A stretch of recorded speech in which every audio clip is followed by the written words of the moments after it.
وسلام على عباده الذين اصطفى أما بعد أعوذ بالله من الشيطان الرجيم بسم الله الرحمن الرحيم وما محمد إلا رسول قد خلت من قبله الرسل أفإن مات أو قتل انقلبتم على أعقابكم ومن ينقلب على عقبيه فلن يضر الله شيئا وسيجزي الله الشاكرين صدق الله العظيم. محترم بھائیو دوستو بزرگو، دعا فرمائے کہ اللہ تعالیٰ مجھے صحیح کہنے کی توفیق عطا فرمائے۔ میں نے اب حضرات کے سامنے قرآن کریم کی ایک آیت تلاوت کی۔ یہ وہ آیت کریمہ ہے جس کو صدیق اکبر رضی اللہ تعالیٰ عنہ نے اللہ کے رسول صلی اللہ علیہ وسلم کی وفات کے بعد جو پہلا خطبہ ارشاد فرمایا جس میں تلاوت کی تھی۔ محمد صلی اللہ علیہ وسلم نبی ہے مگر ایک رسول، آپ سے پہلے بہت سارے رسول گزرے ہیں۔ محمد صلی اللہ علیہ وسلم دنیا سے چلے جائیں یا شہید کر دیے جائیں تو کیا تم لوگ مرتد بن جاؤ گے؟ جو آدمی مرتد ہو جاتا ہے وہ اپنا ہی نقصان کرتا ہے، اللہ تعالیٰ کا کوئی نقصان نہیں کرتا۔ ان قریب اللہ تعالیٰ نیکوکاروں کو بہترین بدلہ عطا فرمائے۔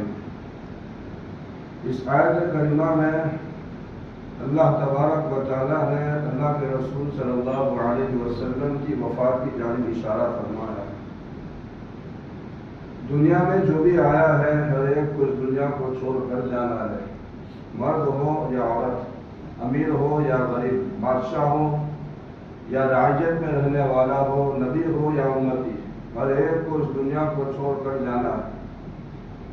یہ الگ بات ہے کہ اللہ تبارک و تعالیٰ کسی کو لمبی زندگی عطا فرماتے ہیں اور کسی کو مختصر سی زندگی عطا فرماتے ہیں، بہرحال اس دنیا کو چھوڑ کر جانا ہے۔ حضرت موسیٰ علیہ السلام کی وفات کا وقت قریب آیا، اپنے مکان میں تشریف فرما تھے، ملک الموت آئے، پہچانتے نہیں تھے، اجنبی تھے۔ حضرت موسیٰ علیہ السلام نے ایک تھپڑ رسید کیا، صحیح روایت سے ثابت۔ ملک الموت کی آنکھ باہر آ گئی، اللہ تعالیٰ کے پاس پہنچے، باری تعالیٰ آپ نے مجھے ایسے آدمی کے پاس بھیجا ہے جو دنیا چھوڑ کر آنا نہیں چاہتا۔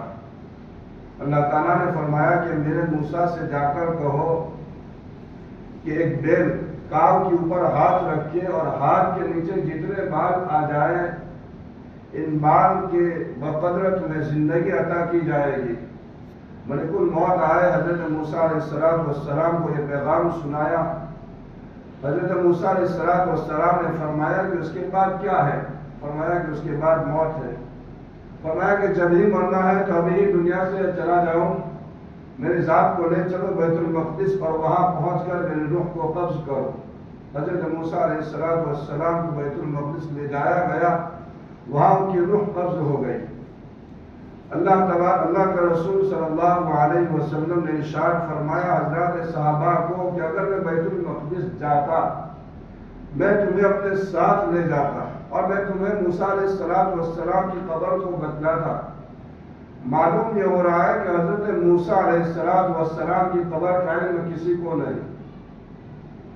اللہ تبارک و تعالیٰ کا غیبی نظام یہ رہا کہ کسی کے قبر کے متعلق اللہ تبارک و تعالیٰ کو یہ معلوم تھا کہ ان کے مرنے کے بعد ان کی قبر کو سجدہ بنایا جائے گا، عبادت گاہ بنائی جائے گی، اس پر پوجا پاٹ کی جائے گی۔ تو اللہ تبارک و تعالیٰ نے اپنے غیبی نظام کے تحت ان کی قبر کو غائب کر دیا۔ اسی میں سے حضرت موسیٰ علیہ السلام بھی ہے۔ حضرت علی رضی اللہ تعالیٰ عنہ کی قبر کو بھی اللہ تعالیٰ نے غائب کر دیا۔ بعد میں فرقہ پیدا ہوا، کسی نے حضرت علی کو ابن اللہ کہا، کسی نے نبی اللہ کہا، کسی نے اللہ تعالیٰ کو مان لیا۔ یہ اللہ تبارک و تعالیٰ کا غیبی نظام رہا۔ اللہ کے رسول صلی اللہ علیہ وسلم کی قبر اطہر کو اللہ تبارک و تعالیٰ نے لوگوں کے سامنے رکھا، اس کا اظہار فرمایا۔ اس کی ایک وجہ تو یہ ہے کہ اللہ کے رسول صلی اللہ علیہ وسلم نے اپنے مرض الوفات میں بار بار ارشاد فرمایا کہ اللہ تبارک و تعالیٰ کی لعنت ہو یہود اور نصارہ پر، انہوں نے اپنے انبیاء علیہ السلام کی قبر کو سجدہ گاہ بنایا۔ تم میری قبر کو سجدہ مت بنانا۔ اور دوسری وجہ یہ رہی کہ اللہ تبارک و تعالیٰ کو ختم نبوت کے سلسلے کو لوگوں کے سامنے رکھنا تھا کہ کل کو کوئی پیدا ہوگا اپنے آپ کو نبی کہے گا، وہ جھوٹا ہے، وہ کذاب ہے، وہ فراڈ ہے، وہ دھوکے باز ہے۔ اللہ تبارک و تعالیٰ نے اللہ کے رسول صلی اللہ علیہ وسلم کی قبر کو لوگوں کے سامنے رکھ کر یہ بتلانا چاہتے ہیں کہ نبوت کا سلسلہ اس محمد عربی صلی اللہ علیہ وسلم پر ختم ہو چکا ہے، جن کی قبر یہ رہی۔ میرے بھائیوں، بہرحال دنیا میں جو بھی آیا ہر ایک کو اس دنیا کو چھوڑ کر جانا ہے۔ امام الانبیاء علیہ السلام کے والدین دنیا میں تشریف لے آئے۔ امام الانبیاء علیہ السلام کے والدین کو اس دنیا کو چھوڑ کر جانا پڑا۔ حضرت عبداللہ رضی اللہ تعالیٰ عنہ اللہ کے رسول صلی اللہ علیہ وسلم کے والد گرامی ہے، ایک تجارتی سفر میں تشریف لے گئے ہیں، ان کے جائے ہوئے مہینے گزر گئے۔ حضرت آمنہ رضی اللہ تعالیٰ عنہ اپنے شوہر کے انتظار میں کئی مہینے گزر چکے۔ عبد المطلب چونکہ سردار تھے، بڑے فکر مند تھے اپنے بیٹے کے باپ میں۔ شام کے وقت معلوم چلتا ہے کہ شام سے قافلہ آیا ہے تجارت کا، قافلے کے لوگ بڑے تھکے ہارے ہیں۔ صبح کے وقت عبد المطلب کو خبر دے گی عبداللہ کی، لیکن چونکہ فکر مند تھے کھڑے ہوئے قافلے کے لوگوں کے پاس پہنچے، عبداللہ کی خبر معلوم کی۔ قافلے کے لوگوں نے بتایا کہ عبداللہ ہمارے ساتھ شام سے یثرب یعنی مدینہ چلے تھے، اور مدینہ پہنچ کر ان کی بخار آتا ہے، اور یہی بخار بالآخر ان کی زندگی کے تمام ہونے کا سبب بنتا ہے۔ حضرت آمنہ رضی اللہ تعالیٰ عنہ کا سہاگ جوانی میں اجڑ جاتا ہے۔ حضرت آمنہ رضی اللہ تعالیٰ عنہ نے 7 سالہ زندگی بیوہ ہونے کی حالت میں گزاری، لیکن یہ بیوہ ہونا حضرت آمنہ رضی اللہ تعالیٰ عنہ کے انہا کی دل جوئی حضرت عبد المطلب نے بہت زیادہ کی، معصوم سیرت اور فرشتہ صفت بہت کی، بہت دل جوئی کی، لیکن بیوہ ہونا یہ اتنا بڑا غم ہے، اتنا بڑا غم ہے جس کا مدارہ اور تلافی نہیں ہو سکتی ہے۔ اب حضرت آمنہ رضی اللہ تعالیٰ عنہ کے لیے اس دنیا میں محمد عربی صلی اللہ علیہ وسلم کے دم سے اجالا تھا۔ کبھی اپنے اس معصوم بچے کو گود میں بٹھا کر، ان کو کھیل لگا کر، ان کو کھلا کر، ان کو چوم کر اور چاٹ کر اپنے دل کو تسلی دیتی، کبھی ہونٹوں میں مسکراہٹ آ جاتی اور کبھی آنکھوں میں آنسو نکل پڑتے۔ مسکراہٹ اس بات کی کہ اللہ تعالیٰ نے محمد عربی صلی اللہ علیہ وسلم جیسا عظیم بیٹا عطا فرمایا، اور آنکھوں میں آنسو اس بات کے کہ نوجوان شوہر وہاں پردیس میں پیوند زمین ہو چکا ہے۔ حضرت آمنہ رضی اللہ تعالیٰ عنہ کے خاندان کے لوگ مدینہ میں آباد تھے، ان کو ملے ہوئے ایک زمانہ گزر گیا تھا، اور سفر سے چونکہ غم بھی ہلکا ہوتا ہے اور دل میں یہ ارمان اور امید بھی ہے کہ اگر گردش ایام اور انقلابات زمانہ نے نشان چھوڑے ہو تو عبداللہ کی قبر کی زیارت بھی ہو جائے، ساتھ میں ام ایمن ہے اور آپ کا یتیم بچہ آپ کے ساتھ ہے۔ حضرت آمنہ رضی اللہ تعالیٰ نے اس ارمان کے ساتھ روانہ ہوتی ہے۔ مدینہ کے لوگوں نے بڑی آؤ بھگت کے خاندان کے لوگ تھے، ان کی مہمان نوازی بہت مشہور تھی، بڑی آؤ بھگت کے اعزاز اور اکرام کا معاملہ کیا۔ 1 مہینے کے بعد واپس ہوتی ہے، ایک جگہ پہنچتی ہے جس کو مقام ابوا کہا جاتا ہے۔ وہاں پہنچ کر حضرت آمنہ کی سانس پھولنے لگتی ہے، بیمار ہو جاتی ہے۔ وہاں لے دے کہ کوئی غمگسار یا خدمت کرنے والا نہیں تھا ام ایمن کے سوا۔ معصوم بچہ ساتھ میں ہے، اور ہر بیماری ابتدا میں جو ہے معمولی ہوتی ہے، آہستہ آہستہ بیماری بڑھنے لگتی ہے۔ ارے ابوا تو کیا، بلکہ اس موقع پر پورے عرب میں شفا خانوں کا کوئی رواج نہیں تھا، جڑی بوٹیوں سے علاج کروایا جاتا، کاہنوں اور راہبوں کے ذریعے سے جھاڑ پھوک کروائی جاتی، وہاں کوئی جو ہے دواخانہ موجود نہیں تھا۔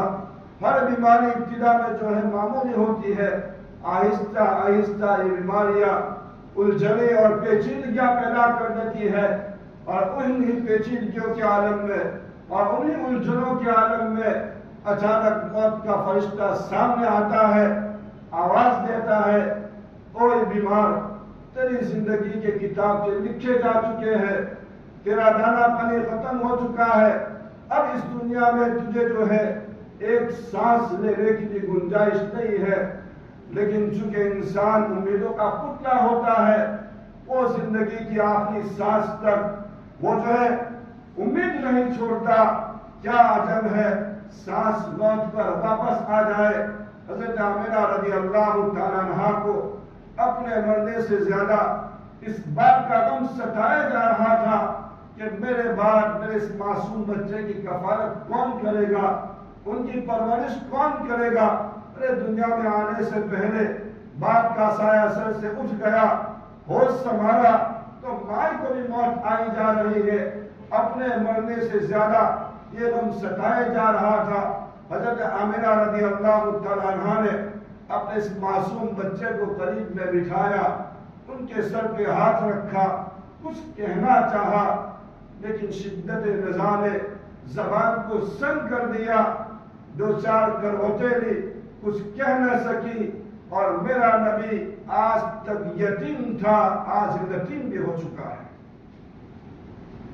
میرے بھائیوں، یہ امام الانبیاء علیہ السلام کے والدین کی وفات ہے۔ میں نے شروع میں کہا کہ ہر ایک دنیا میں آیا، ہر ایک کو اس دنیا کو چھوڑ کر جانا پڑے گا۔ اللہ تبارک و تعالیٰ نے رہتی دنیا تک ایک مثال قائم کر دی کہ میرے نبی کو اس غم اور فکر سے گزرنا پڑا، تمہیں بھی اس غم اور فکر سے گزرنا پڑے گا۔ کل کو تمہارے والدین، تمہارے رشتہ دار، تمہارے فیملی کا کوئی ممبرز دنیا سے چلا جائے گا، تمہیں اس غم اور فکر سے گزرنا پڑے گا۔ امام الانبیاء علیہ السلام اس دنیا میں آئے اور ان کو بھی اس دنیا کو چھوڑ کر جانا پڑا۔ اللہ کے رسول صلی اللہ علیہ وسلم آپ حجۃ الوداع کے بعد آپ جب مدینہ تشریف لے آئے ہیں، سفر کا آخری اشرا ہے، 29 سفر ہے تقریباً، آپ بقیع کے قبرستان پہنچے تاکہ وہاں کے مرحومین کے لیے مغفرت کی دعا کرے، ان کے لیے اثار ثواب کرے۔ اس بقیع کے قبرستان میں آپ کے سر مبارک میں درد شروع ہوتا ہے، بھوک کا دن ہے۔ حضرت میمونہ رضی اللہ تعالیٰ عنہا کہ وہاں پر آپ کی باری ہے، دوسرے بدھ تک دوسرے ازواج مطہرات کے یہاں باری ختم ہو جاتی ہے، کچھ ازواج کی باری رہ جاتی ہے۔ آپ نے جو ہے دوسرے بدھ تک حضرت عائشہ رضی اللہ تعالیٰ عنہا کے مکان میں آپ تشریف فرما ہے، ازواج مطہرات سے اجازت لی کہ اگر اجازت ہو تو بیماری کا ایام حضرت عائشہ کے وہاں گزارو۔ حضرت ازواج نے آپ کو اجازت دی۔ حضرت عائشہ رضی اللہ تعالیٰ عنہا کے ساتھ آپ کو جو محبت تھی، جو پیار اور انسیت تھی، اور بیماری میں جن لوگوں کے ساتھ محبت ہوتی ہے، پیار ہوتا ہے، انسیت ہوتی ہے، وہ عیادت کے لیے آتے ہیں، وہ لمبی مدت تک، لمبی دیر تک وہ بیٹھ سکتے ہیں، اس سے بیماری ہلکی ہوتی ہے اور بیمار کو اچھا ہوتا ہے۔ حضرت عائشہ رضی اللہ تعالیٰ عنہ کے ساتھ آپ کو محبت تھی، اور دوسرے لوگ جن کے ساتھ انسیت نہیں ہوتی ہے، وہ سنت رسول کی نیت کے ساتھ عیادت کے لیے آئے۔ اسلام اصول اور آداب ہے، سنت رسول کی نیت کے ساتھ آئے، اس دور بیٹھے اور روانہ ہو جائے۔ حضرت عائشہ رضی اللہ تعالیٰ عنہ کے مکان میں آپ تشریف فرما ہے، اور پھر جو ہے یہ بدھ کا دن ہے، عصر کی نماز، مغرب کی نماز میں آپ نے سورۃ مرسلات پڑھی، اور مغرب کے بعد جو ہے آپ کی بیماری اور زیادہ بڑھ جاتی ہے۔ عشاء کی نماز کا وقت ہوتا ہے، آپ نے فرمایا مجھے میرے سر پر پانی ڈالا تاکہ مجھے کچھ افاقہ ہو جائے، میں چلنے کے قابل ہو جاؤں، میں مسجد جاؤں، عشاء کی نماز پڑھاؤں۔ آپ کے سر مبارک پر پانی ڈالا گیا، افاقہ نہیں ہوا۔ لوگوں سے پوچھا کیا نماز کا وقت ہو چکا ہے؟ فرمایا گیا کہ ہاں نماز کا وقت ہو چکا ہے، لوگ آپ کے انتظار میں ہیں۔ آپ نے فرمایا مروا ابا بکر فلیصلی بالناس، ابو بکر سے جا کر کہو کہ وہ نماز پڑھائے۔ حضرت عائشہ رضی اللہ تعالیٰ عنہ قریب میں تھی، کہنے لگے اللہ کے رسول میرے ابا جانور ہے، نرم دل کے آدمی ہے، وہ آپ کے حیات میں آپ کی جگہ پر کھڑے رہیں گے، وہ برداشت نہیں کر سکیں گے، زار و قطار روئیں گے، عمر سے کہوائے کہ وہ نماز پڑھائے۔ آپ نے فرمایا مرو ابا بکر فلیصلی بالناس، ابو بکر سے جا کر کہو کہ وہ نماز پڑھائے۔ حضرت عائشہ نے 2 مرتبہ کہا، حضرت حفصہ رضی اللہ تعالیٰ عنہ قریب میں موجود تھی، ان سے کہا سفارش کروائیے، عمر سے کہلوائیے کہ وہ نماز پڑھائے۔ 30 مرتبہ آپ نے سختی سے منع فرمایا مرو ابا بکر فلیصلی بالناس۔ آپ نے اپنی حیات میں صدیق اکبر رضی اللہ تعالیٰ عنہ کو خلیفہ کا انتخاب کر لیا۔ اس کے بعد بات کو مختصر کرتا چلوں، مستقلاً وفات رسول کو اگر میں بولنا چاہوں آدھا گھنٹہ اور زیادہ جائے گا۔ یہ جمعرات کا دن ہے، 5 نماز صدیق اکبر نے پڑھائی، جمعہ کے دن 5 نماز صدیق اکبر نے پڑھائی۔ سنیچر کے دن ظہر کی نماز میں اللہ کے رسول صلی اللہ علیہ وسلم حضرت علی اور حضرت عباس رضی اللہ تعالیٰ عنہما کے کاندھے پہ ہاتھ رکھ کے پاؤں کو گھسیٹتے ہوئے ظہر کی نماز میں آئے۔ آپ نے بیٹھ کر نماز پڑھائی۔ صدیق اکبر رضی اللہ تعالیٰ عنہ آپ کے پیچھے کھڑے ہیں۔ صدیق اکبر نے آپ کی ابتدا کی اور حضرات صحابہ نے صدیق اکبر کی ابتدا کی۔ صدیق اکبر مکبر تھے اور ظہر کی نماز پڑھائی۔ ظہر کے بعد آپ منبر رسول پر تشریف لے گئے، خطبہ ارشاد فرمایا اور فرمایا کہ لوگوں، اگر میں نے کسی کو مارا ہو، کسی کو تکلیف پہنچائی ہو، کسی کا مجھ پر حق ہو، آج محمد جو ہے حاضر ہے، ان سے بدلہ لے سکتے ہیں۔ علماء نے لکھا ہے کہ 1,24,000 کم و بیش حضرات صحابہ موجود تھے۔ کسی صحابی کی ہمت نہیں ہوئی کہ نبی سے اپنے حق کا مطالبہ کرے۔ ارے کسی کا حق نبی پر تھا ہی نہیں۔ میرا نبی دنیا سے جاتے جاتے امت کو یہ پیغام دے رہا ہے کہ میرا امتیوں، جب تم دنیا سے آؤ تو کسی کا حق اپنے سر پہ رکھ کے مت آنا۔ یہ سنیچر کا دن ہے۔ اس کے بعد کبھی جو ہے وہ دن اور آج کا دن محمد عربی صلی اللہ علیہ وسلم، میرا نبی منبر رسول پر کبھی جو ہے نظر نہیں آیا۔ اس کے بعد علی حسب الاقوال اتوار کے دن ایک نماز پڑھانا ثابت ہو رہا ہے۔ پھر پیر کے دن فجر کی نماز میں صدیق اکبر رضی اللہ تعالیٰ عنہ مصلی پہ کھڑے ہیں، حضرات صحابہ آپ کی ابتدا میں کھڑے ہیں، اللہ کے رسول صلی اللہ علیہ وسلم سہارا لے کر آپ جو ہے دروازے پر تشریف لے آئے، پردے کو ہٹایا، تھوڑا سا مسکرائے۔ علماء فرماتے ہیں کہ اس مسکراہٹ کے پیچھے وجہ کیا تھی؟ فرماتے ہیں کہ اللہ کے رسول صلی اللہ علیہ وسلم اللہ تعالیٰ سے کہہ رہے ہیں کہ اللہ، میں دنیا میں آیا تھا، اکیلا آیا تھا، اب جب دنیا سے جا رہا ہوں تو اتنی بڑی امت کو دنیا میں چھوڑ کر جا رہا ہوں۔ فجر کی نماز کے بعد صدیق اکبر رضی اللہ تعالیٰ عنہ آپ کے حجرے میں تشریف لے گئے اور جو ہے آپ کی عیادت کے لیے پہنچے اور آپ سے کہا، اللہ کے رسول، معلوم یہ ہو رہا ہے کہ آپ کو اچھا لگ رہا ہے، کچھ افاقہ معلوم ہو رہا ہے، اجازت ہو تو مقام سنہا میں میری دوسری بیوی ہے، وہاں ان کی ملاقات مل کر آتا ہوں۔ اجازت مل گئی۔ صدیق اکبر رضی اللہ تعالیٰ عنہ وہاں پر پہنچے ہیں۔ ادھر چاشت کا وقت ہے۔ اللہ کے رسول صلی اللہ علیہ وسلم حضرت عائشہ رضی اللہ تعالیٰ عنہ کے گود میں سر رکھ کر آرام فرما رہے ہیں۔ حضرت عائشہ فرماتی ہے کہ چاشت کا وقت ہے۔ ادھر عبدالرحمن ابن ابو بکر وہاں سے گزرے جن کے ہاتھ میں مسواک تھی۔ آپ نے تیز نگاہ سے مسواک کو دیکھا، میں سمجھ گئی آپ مسواک کرنا چاہتے ہیں۔ میں نے عبدالرحمن میرے بھائی سے مسواک کری، اپنے دانتوں سے چبایا، اللہ کے رسول کو دی۔ اللہ کے رسول نے اس مسواک کو کیا۔ یہ آپ کی زندگی کا آخری عمل تھا۔ سر ہاتھ گود میں سر رکھ کر آپ آرام فرما رہے ہیں، بار بار یہ کہہ رہے ہیں، اللہم اعنی علی غمرات الموت وسکرات الموت، کہ اللہ موت کی سختی کو آسان فرما، موت کی سکرات میں میری مدد فرما۔ حضرت عائشہ فرماتی ہے، اس وقت تک تو مجھے اتنا ہی معلوم تھا کہ نیک لوگوں کو موت کی سکرات سے گزرنا نہیں پڑتا ہے، لیکن آج جب میں اپنے نبی کو دیکھ رہی ہوں تو مجھے یقین ہو گیا کہ نیک لوگوں کو بھی اس راستے سے گزرنا پڑتا ہے۔ علماء نے بحث چلی ہے، آخر کیا وجہ ہے کہ نیک لوگوں کو بھی اس راستے سے گزرنا پڑتا ہے؟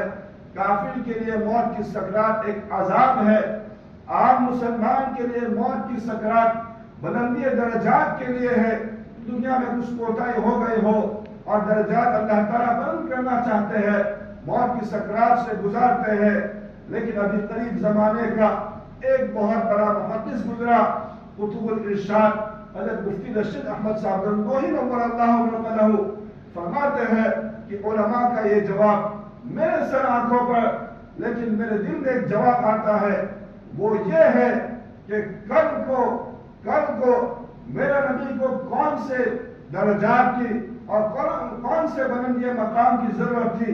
مقام محمود آپ کو دیا جائے گا, شفاعت کبریٰ آپ کے ہاتھ میں ہوگی, لوائے حمد آپ کے ہاتھ میں ہوگا, حوض کوثر پر آپ ملیں گے, پل صراط پر آپ ملیں گے. کون سے مقام کی میرے نبی کو ضرورت تھی؟ میرے دل میں اس کا جواب یہ آتا ہے کہ کل کو کسی کے والدین, کسی کے رشتہ دار, کسی کے بھائی اور کسی کے بہن کا انتقال ہو رہا ہو, ارے فیملی کے کسی ممبر کا انتقال ہو رہا ہو اور ان کو موت کی سکرات سے گزرنا پڑے, وہ دل میں یہ سوچے جب میرا نبی اس راستے سے گزرا ہے تو میرا یہ رشتہ دار کون سی کھیت کی مولی ہے. ارے میرا نبی دنیا سے جاتے جاتے امت کو بتانا چاہتا ہے کہ جاؤ میرے امتی, میں تمہارے خاطر دنیا سے جاتے جاتے موت کی سکرات کو بھی برداشت کر رہا ہوں. اس کے بعد اللہ کے رسول صلی اللہ علیہ وسلم بار بار زبان پر یہ الفاظ ہے, اللہم الرفیق الاعلیٰ, کہ اللہ رفیق اعلیٰ سے ملنا چاہتا ہوں, رفیق اعلیٰ کی ملاقات میں انتخاب کر چکا ہوں. 50% وقت ہے, آپ اپنے ہاتھ کو آسمان کی طرف اٹھا رہے ہیں, آپ نے کہا اللہم الرفیق الاعلیٰ, اس کے بعد یہ ہاتھ ہمیشہ کے لیے بیٹھ جاتا ہے. اللہ کے رسول صلی اللہ علیہ وسلم کی وفات نے مدینہ میں کوہرام مچا دیا. حضرات صحابہ دوڑے ہوئے اپنے گھر سے نکلے, رو رہے ہیں زار و قطار, مسجد نبی میں جمع ہے اور جو ہے اپنے حواس کو کھو چکے ہیں. ادھر صدیق اکبر رضی اللہ تعالیٰ عنہ کو معلوم ہوتا ہے, صدیق اکبر رضی اللہ تعالیٰ عنہ دوڑے ہوئے آتے ہیں, حجرے میں پہنچتے ہیں. آپ پر یمنی چادر ڈالی گئی تھی, پیشانی پر بوسہ دیا اور کہا میرے محبوب اللہ تعالیٰ کبھی آپ پر 2 موتیں جمع نہیں کرے گا. پھر حجرے کے باہر تشریف لے آئے اور پھر خطبہ ارشاد فرمایا من کان یعبد محمدا فإن محمدا قد مات ومن كان يعبد الله فإن الله حي لا يموت. سن لے, جو محمد کی عبادت کرتا تھا ان کا رب دنیا سے جا چکا ہے. جو اللہ تعالیٰ کی عبادت کرتا ہے اللہ تعالیٰ ہمیشہ سے ہے, ہمیشہ رہے گا, وہ زندہ اور حیات ہے, ان کو کبھی موت واقع نہیں ہوگی. اس کے بعد اسی آیت کی تلاوت کی, وما محمد الا رسول قد خلت من قبله الرسل افإن مات أو قتل انقلبتم على أعقابكم ومن ينقلب على عقبيه فلن يضر الله شيئا وسيجزي الله الشاكرين. اس کے بعد بیعت دی گئی, پھر آپ کی کفن دفن کا مسئلہ شروع ہوا. آپ کو کپڑے پہنا کر آپ کو جو ہے غسل دیا گیا. حضرات صحابہ پر گلوب کی تاریخ ہو گئی. آپ کو جو ہے حضرت علی, حضرت عباس اور فضل ابن عباس نے آپ کو غسل دیا. اس کے بعد آپ کی قبر اندر کی کھودی گئی, آپ کے حجرے میں 4 پائی کو ہٹا کر اس کے بعد 2 دن تک مسلسل نماز پڑھی گئی. حضرات صحابہ نے فردن نماز پڑھی, جس میں صرف دوسری پڑھا گیا. حضرات انبیاء کی قبر پر جماعت نہیں ہوتی, جنازے کی نماز میں جماعت نہیں ہوتی. فردن حضرات صحابہ نے نماز پڑھی. 1,24,000 کم و بیش حضرات صحابہ اس موقع پر موجود تھے. حضرات صحابہ نے 2 دن تک نماز پڑھی. پھر بھوت کی رات میں آپ کی تدفین ہوئی اور تدفین کے بعد حضرت انس رضی اللہ تعالیٰ عنہ کی ملاقات حضرت فاطمہ رضی اللہ تعالیٰ عنہ کے ساتھ ہوئی. حضرت فاطمہ نے پوچھا, انس میرے والد کو دفنا کر آ گئے؟ کہا کہ ہاں, نبی نے جس کا حکم دیا تھا ہم نے وہی کیا ہے. فرمایا کہ آج مجھ پر وہ مصیبت پڑی ہے, اگر دن پر یہ مصیبت پڑ جاتی دن رات میں تبدیل ہو جاتا. آپ نے اپنی زندگی کے آخری لمحات میں نصیحتیں کی ہے. فرمایا الصلاۃ والصلاۃ وما ملکت ایمانکم, میرے عمر نماز قائم کرتے رہنا, ماں تختوں پر ظلم مت کرنا. آپ نے نصیحت یہ فرمائی, میں تمہیں 2 چیزیں چھوڑ کر جا رہا ہوں, ایک ہے کتاب اللہ اور ایک ہے سنت رسول. آپ نے نصیحت یہ فرمائی, میرے بعد بہت سارے قافلے تمہاری ملاقات کے لیے آئیں گے، ان کو میرا سلام کہنا اور ان کے ساتھ احسان کا معاملہ کرنا، حسن سلوک کرنا۔ میرا نبی دنیا سے جاتے جاتے امت کو یہ پیغام دے کر گیا ہے، اپنے اخلاق کو اچھے بنائے، اپنے اخلاق کو اچھے بنائے، اس لیے کہ دین جو پھیلا ہے وہ اخلاق کے ذریعے سے پھیلا ہے۔ میرے بھائی ضرورت ہے اس بات کی کہ اللہ کے رسول صلی اللہ علیہ وسلم کی محبت کو اپنے دل میں پیدا کرے، اور اللہ کے رسول صلی اللہ علیہ وسلم کی زندگی ہمارے لیے ایک اسوہ ہے، ایک نمونہ ہے۔ ہمیں چاہیے کہ اس کو اپنے عمل میں لانے کی کوشش کرے، ایک ایک سنتوں کو تلاش کر کے اس پر عمل کرنے کی کوشش کرے۔ اللہ تعالیٰ ہمیں جو ہے سنت پر قائم دائم رکھے، دنیا سے جانے کی باری آئے سنت پر اٹھائے۔ آمین وآخر دعوانا الحمدللہ رب العالمین۔